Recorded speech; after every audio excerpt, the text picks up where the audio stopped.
नमस्कार विद्यार्थी मित्रांनो, व्यंकटेश एज्युकेशन अँड संस्कृती या आपल्या चॅनलवर सर्वांचे सहर्ष स्वागत आहे। आजच्या व्हिडिओमध्ये आपण स्कॉलरशिप शिष्यवृत्ती परीक्षा तसेच सर्व शालेय स्पर्धा परीक्षांसाठी गणित या विषयातील महत्त्वाचा असा घटक सरळ व्याज हा घटक आजच्या व्हिडिओमध्ये आपण सोडवून घेणार आहोत। त्यालाच आपण सिंपल इंटरेस्ट असं म्हणतो। बघा, नावातच आहे सिंपल। सिंपल म्हणजे काय, सोपं आहे। बघा, जर ह्याची सूत्र आपल्याला माहीत असतील किंवा आपण थोडा ह्याच्यावर प्रॅक्टिस केली, थोडा सराव केला तर आपल्याला हा घटक अगदी सोपा जाणार आहे।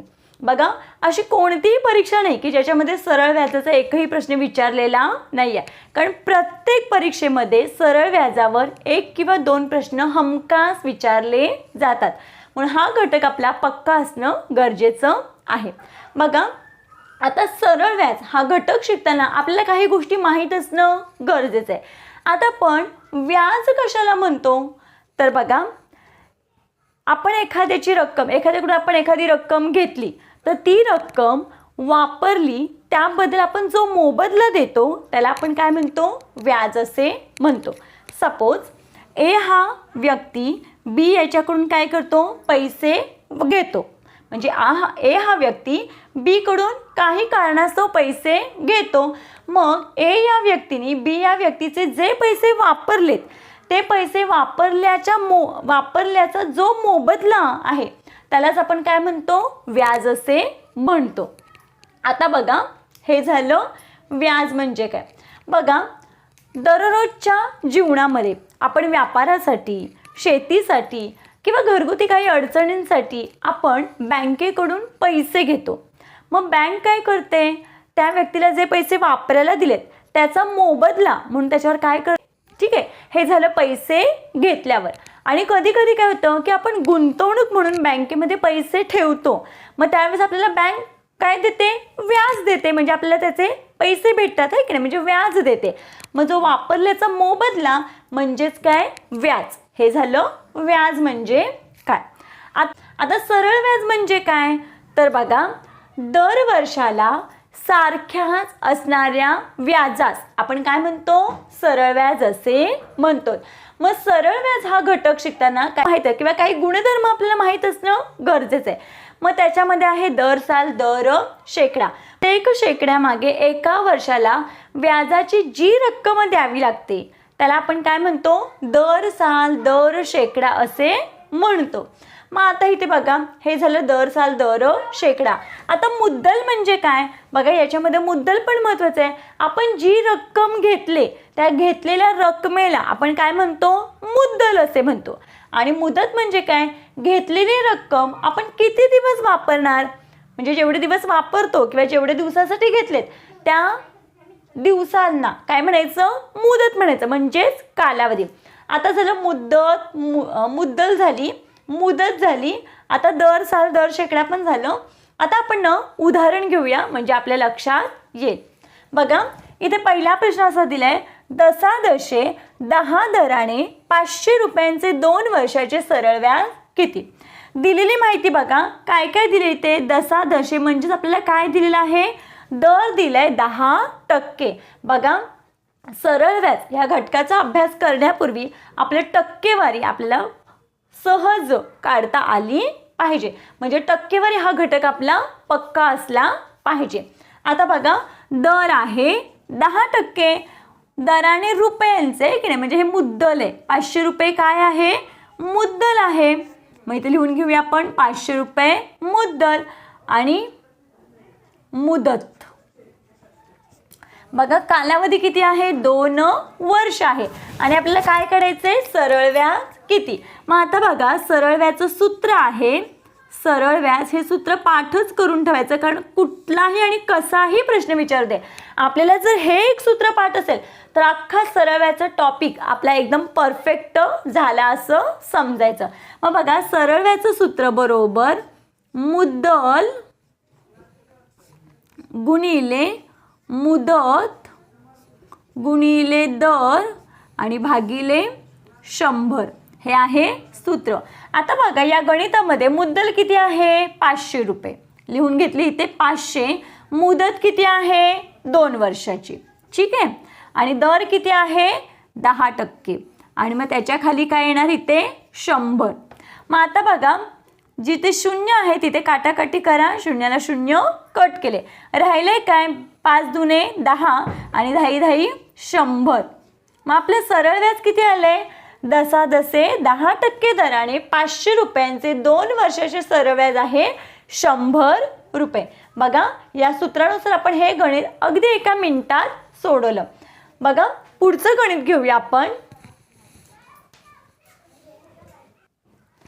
बघा दुसरा प्रश्न थोडासा वेगळा आहे. दसादसे 10 दराने 1000 रुपयांची 2 वर्षाची रास किती. आता इथे आपल्याला विचारलंय काय, रास विचारलंय. मग रास म्हणजे काय, रास म्हणजे काय, मुद्दल आणि त्याच्यावर मिळणारं व्याज, त्याला एकत्रितपणे काय म्हणतो आपण, रास असे म्हणतो. मग ज्यावेळेस आपल्याला रास काढायची असते त्यावेळेस आधी आपल्याला काय काढलं पाहिजे, व्याज, म्हणजे सरळ व्याज किती आहे तेही काढलं पाहिजे, तरच आपल्याला रास मिळणार आहे. मग मगाच्या सूत्रानुसार बघा बघा तिथे शॉर्टमध्ये सूत्र लिहिते, सरळ व्याज बरोबर मुद्दल गुणिले दर गुणिले मुदत, ही आहे मुदत, भागिले 100. मग आता बघा मुद्दल किती आहे 1000 रुपये, मुद्दल किती आहे 1000 रुपये, गुणिले दर किती आहे 10%, मग इथे लिहून घ्यायचे 10, गुणिले मुदत किती आहे 2 वर्षाची, भागिले 100. जिथे काटाकाटी होते तिथे काटाकाटी करून घ्या या पद्धतीनं. आता बघा राहिलंय काय 10 गुणिले 10 गुणिले 2 बरोबर 10 10 100 आणि 100 गुणिले 2 बरोबर किती 200. मग 200 हे काय आहे, सरळ व्याज आहे. म्हणजे या 1000 रुपयांवर 2 वर्षाचं व्याज किती आलं 100 रुपये आलं.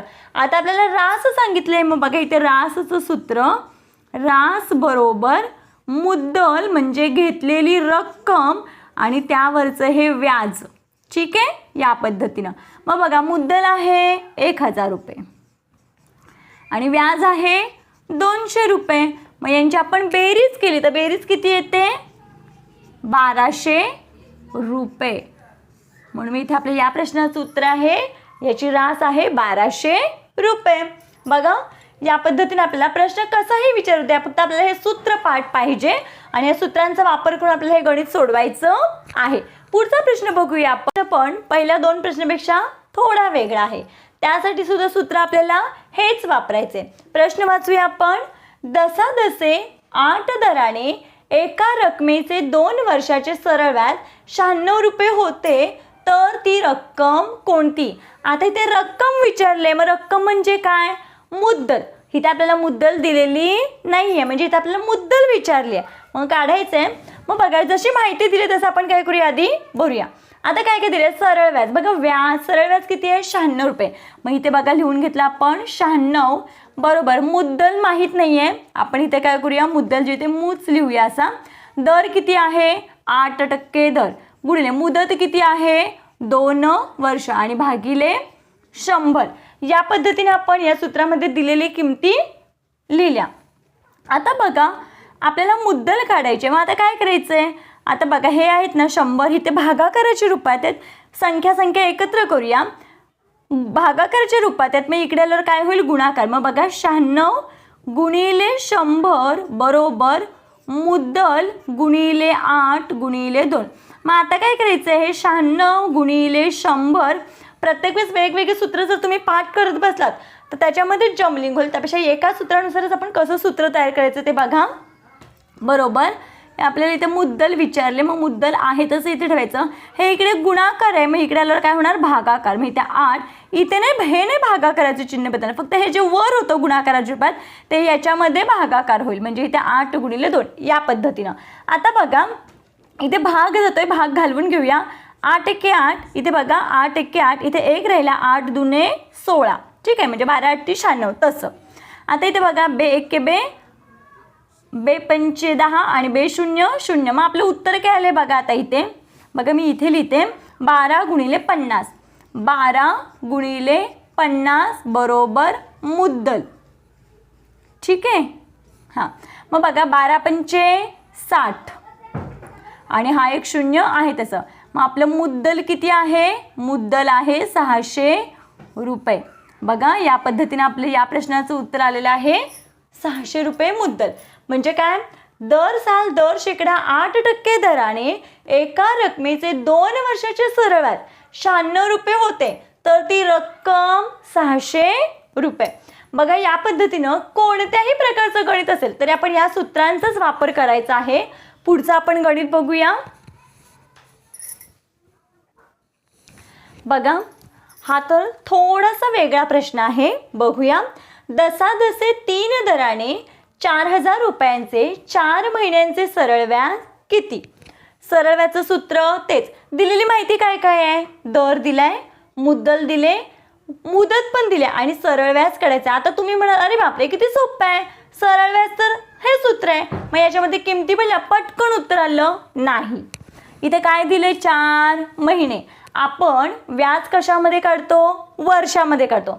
मग या महिन्यांचं आपलं वर्षामध्ये काय करायचंय, रूपांतर करायचं. मग ते कसं करायचं, बघा सरळ व्याजच्या सूत्रामध्ये आहे त्या किमती भरून घ्यायच्या. सरळ व्याज बरोबर मुद्दल किती आहे, 4000 रुपये, ठीक आहे. दर किती आहे, 3% आणि काय 4 महिने, तात्पुरतं मी लिहून घेतलं 4 महिने, भागिले छेदामध्ये आपण काय करतो 100ने भागतो. आता मला सांगा हे 4 महिने आहेत, मग इथे सांगा 12 महिने बरोबर काय होतं, 1 वर्ष होतं, ठीक आहे. मग आपल्याला वर्षामध्ये करायचं आहे, मग 12 महिन्यांचं 1 वर्ष होतं. मग इथे महिने दिलेत म्हणून मग याला काय करायचं, याला म्हणजे याला 12ने काय करायचंय, भागायचं आहे. 12 महिने काय आणि 1 वर्ष काय वेगळं आहे का, नाही. 1 वर्ष म्हणजे पण 12 महिने आणि 12 महिने पण 1 वर्षच, म्हणजे दोघांचा अर्थ काय बदलतोय का, नाही. मग ज्यावेळेस 4 महिन्यांमध्ये येते त्यावेळेस त्याला काय करायचंय, 12ने भागायचंय. मग इथे आपण काय करायचंय, गुणिले चिन्ह द्यायचंय. आता बघा जिथे काटाकाटी होते तिथे आपण काय करूया, कट करूया. 0ला 0 कट झाले. आता राहिलंय काय बघा, बघा इथे 4 एके 4, 4 त्रिक 12, परत बघा इथे 3 एके 3, 3 एके 3. आता राहिलंय काय 40 गुणिले 1. मग बघा सरळ व्याज किती आलं आपलं, 40 रुपये. बघा खूप सोपा प्रश्न होता. फक्त इथे हे महत्त्वाचं आहे की महिने दिलेत का, वर्ष दिले का, दिवस दिलेत, हे सुद्धा महत्त्वाचं आहे. आता आपण काय करूया, असंच एक गणित फक्त दिवसांचं बघूया. बघा हा प्रश्न, दसादसे 5 दराने 14,600 रुपयांचे 100 दिवसांचे सरळ व्याज किती? बघा इथे आहे दिवस, मुदत कशामध्ये आहे, दिवसामध्ये आहे. आता सूत्र आपल्या सगळ्यांना माहिती आहे, सरळ व्याज बरोबर मुद्दल. मग मुद्दल किती आहे, 14,600 गुणिले मुदत किती आहे, 100 दिवस, दिवस येतात, आणि दर किती आहे 5% भागिले इथे 100. आता सगळ्यात महत्त्वाचं मला सांगा, 1 वर्ष म्हणजे किती दिवस, 1 वर्ष म्हणजे किती, 365 दिवस. मग बघा मग इथे काय करायचं, मगाचं कसं महिने होते तर 12 महिन्यांनी भागलं, तसं 1 वर्ष म्हणजे 365 दिवस आणि 365 दिवस म्हणजेच 1 वर्ष. म्हणून मग या दिवसांना काय करायचे, 365नी भागायचे या पद्धतीनं. आता बघा 0ला 0 कट केले, राहिलंय त्याला काय करायचं, भाग घालवायचा. बघा इथे 5 एके 5, इथे पण बघा 5 7 35, 1 राहिला ना, 5 त्रिक 15, किती आलं 73. आता या 73ला जर आपण 2ने गुणलं तर किती येतं, 146. बघा ना, 7 दुने 14, 3 दुने 6, मग बघा 73 एके 73 आणि 73 दुने 146. मग सरळ व्याज बरोबर राहिलंय काय, 2 गुणिले 100.